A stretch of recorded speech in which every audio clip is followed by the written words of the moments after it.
Hello, Georg, can you hear me? Yes, I can. Hi, Val. How are you doing? Hello, how are you? How's life in New Zealand? New Zealand is lovely. It's just very cold and rainy right now, Okay. as opposed to, other countries that you can visit, where we had Goldschmidt, for example, in Hawaii. But I was lucky I could go to Hawaii in the holiday afterwards. I But see. Goldschmidt was online for me, yes. Anyhow, yeah, I'm coping. Good, Yes. good, good. Yeah, well, it's summer in Sweden, so it's the nicest time of the year if you ask me. But yeah, anyway, I wanted to quickly catch up with you because it's about Journal of Petrology, and you are now the executive editor for about 2 years, and we've just received the Yes. new publisher's report. And this is very important because when you and the new editorial team set out 2 years ago or 1.5 years ago, when everything was in place, there was a lot of ambition to change a few things. Journal of Petrology had some issues concerning production time and processing times and all that kind of thing. And the new report says that some improvements have been achieved. And I think this would be good to share also with our community. So can Definitely, yes. I ask you for a few updates on this? I mean, the processing time and the production time was an issue. People sometimes say, oh, JPEG takes very long, and some change has been achieved. So I think it would be good to share that. Can I trouble you for Definitely. some information there? Okay. And if I can just share my screen regarding this matter. Yes, please go ahead. Should be working. Yeah. So can you see that? I can see that, indeed. So what you see here is the online publication speeds, okay, days to online publication. How long after receipt into production has it taken to publish content online in the last 12 months? And you see, basically, the orange dots are what our target time frame or under target time frame is. The target was about 30 days. And you see here, up until the end of last year, when we were still with the old companies, we had much longer over target publication time frames following acceptance. And now you see that coming right down, and we are typically under target and publish papers within generally 3 weeks or less. That's a significant achievement. I mean, the graph is very strong as far as I'm concerned. So yeah. This is a clear change from of production company, and we still have like a couple of points up here, but this is because basically the authors didn't complete their license agreement, and until they do, so a bit of this is author dependent also. But our capability now to publish under target in a very good time frame has drastically improved. Okay. Well, it seems that, I mean, looking at the left part of the graph, I mean, some of these papers were in production for 5-6 months by the looks of it. I mean, the extreme ones. And this is now down to a very reasonable time, less than a month. So this takes a big slice or a big chunk out of the problem. So very good. Now, another issue is it's not just the production time, it's also the processing time, going into review, getting the reviewers sorted and things like that. Has there been any achievement on that front? Oh, yes. So I'm extremely happy to report that we are amazing now in our processing time. Yeah, we are amazing. When I was seeing this, I was amazed myself because I was thinking we'll never get there. But so this is the time from submission to final decision by the editor-in-chief, which is typically myself, but we also have Reto here, who acts as editor-in-chief when I'm a co-author on a paper. And you can see that in summary, our average days from the first submission to final decision is 211, which is essentially, well, a month is 30 days. Okay, so you can figure out that basically we are less than 8 months on average between first submission to final decision, which I believe is probably better than most journals. 6 to 8 months, it looks like. Yes, a little over half a year. And for some papers, it's actually, you know, because it's average. For some papers, it goes into probably 6 months, others about 8, 9 or so. But how does this compare? I think probably, you know, maybe this is a little optimistic because some papers are obviously the final decision is rejection fairly soon, like after after a few days or a month. But I can confidently say that on average, because we, you know, our rejection rate is maybe. Well, you see it here, 22 rejections and 52 accepted papers. So this is an indication. Yeah.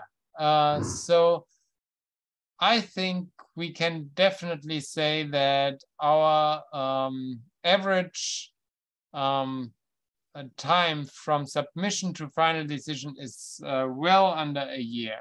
Okay.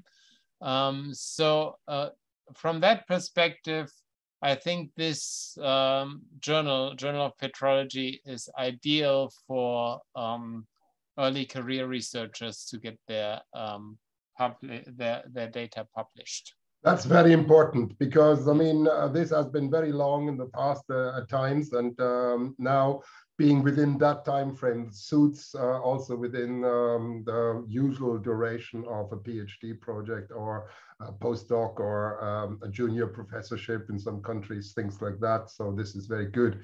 So a very important achievement. Now, the last point I wanted to chat about is I was at Goldschmidt and people ask all sorts of questions about JPET. And one of the questions I got quite frequently was the new letter format. There seems to be a little bit uncertainty, probably because we don't have any examples published yet. The new letter format is very important. It's also something that I think is very important for young and early career researchers, because it's not that you have to do 10 years of research on some topic in order to write this super big paper. JPET also takes these new letter formats. Can you say a few words about the letter format? Because people are very curious about it, and we only have the first letters coming through now. There's no examples online yet.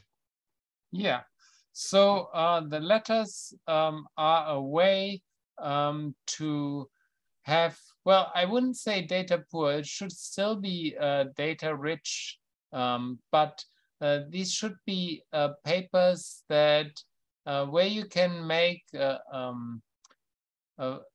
like where you can provide quite important discovery in within 4,000 words, and you have the chance to provide up to 4 figures, and these can be multi-panel figures. So we are thinking a bit down the line of Nature or Science articles, okay? But oftentimes Nature and Science does not provide enough words to actually provide enough information about petrological processes, and also the number of figures is quite limited, and multi-panel figures in particular. So I think we are kind of between Nature and Science and EPSL here with this letter forward, which is a really good way to publish relatively short articles that have quite new important discoveries to report. And the good thing about these is that our reviewing time frame I was about to ask about the time frame. Yes, please. Yeah, the reviewing time frame is reduced. So typically we give reviewers 6 weeks to complete their reviews, and for these letters they get 3 weeks to complete the reviews. So that should reduce the publishing time. And also for an introductory period, these letters are free access. Okay, so so everybody can read them. Now we have gotten a number of letters submitted, but typically I think they were simply not good enough, so they turned out to be rejected because the reviewers figured that that the data wasn't robust enough, or that the idea was too much out of this world and the data didn't support the idea. So that they should, they should not be just papers that are outright rejected by Nature and Science and then put into Journal of Petrology as a letter.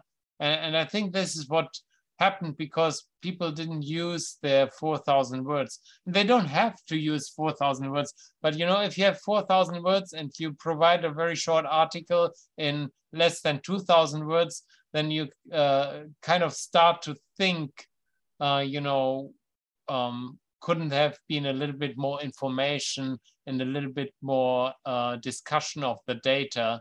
And oftentimes I think people just, chose Journal of Petrology as an outlet of rejected articles in other journals. This is not what we are looking for. Of course, if you have an article that is good and was rejected from Nature and Science because you didn't have enough chance to explain exactly what you wanted to do, then Journal of Petrology gives you the opportunity to use a few more words, use a few more diagrams to actually do that. But we are really looking for great articles that are worthwhile publishing. And now we are getting the few the first few coming through. So people are, I think both the authors and the reviewers are still kind of a bit uncertain about what we are looking for. And I think it will become clearer once the first few articles come through. And I think it's just a development. I would encourage authors to try to submit letters if they think they have a good data set that can be providing information that is quite important in a relatively short text. And authors have also contacted me and asked me about more details, how they should write this article, if they can combine the results and the discussion section and things like that. I generally like to have the results and the discussion apart, even in these letters. But there's plenty of opportunity to put data into supplementary files, and maybe some standard methods into supplementary files.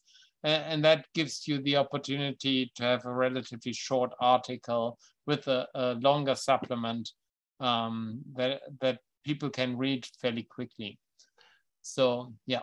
Sounds very good. And yeah, this is kind of my sense as well, that if you can focus on one main aspect that your data show, as opposed to many different aspects that you usually address when you write a long JPEG paper, then this short letter format might be very good. And one would hope that ultimately production times and processing times for those are shorter. So if you, as a young early career researcher, want to focus on one aspect mainly, then you have the opportunity to do that. But it still needs to be high quality, I think. So we need to maintain the standards there. Georg, thank you very much for the update. This has been very good. And I think it will be very good for our authors, for our readers to see that these kind of changes are taking grip, that there is improvement on certain aspects. And of course, you, I'm sure, and the editorial team will continue making improvements. So hopefully we can bring advances yet further. Well, thank you very much for your time, Georg.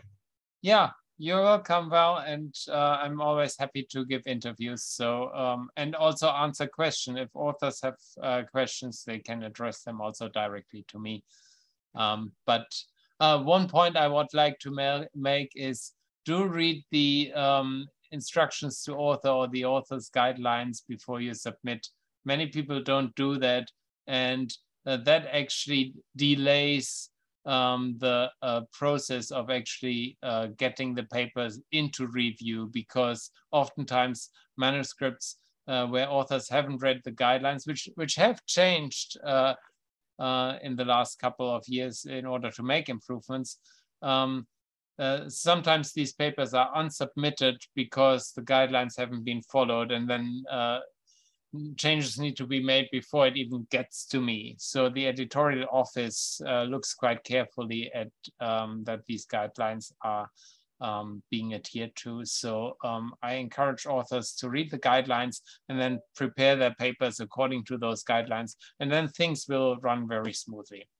Sounds fantastic. Thank you very much, Georg. And thank you. Yeah, I'll get back to you about an update in maybe half a year or in a year's time, and then we'll see whether further progress has been made on these issues. But thanks for your advice. I'm sure the community, the authors, will be very grateful for that. All right, you're welcome. Okay, bye-bye. Good luck. Bye. Bye.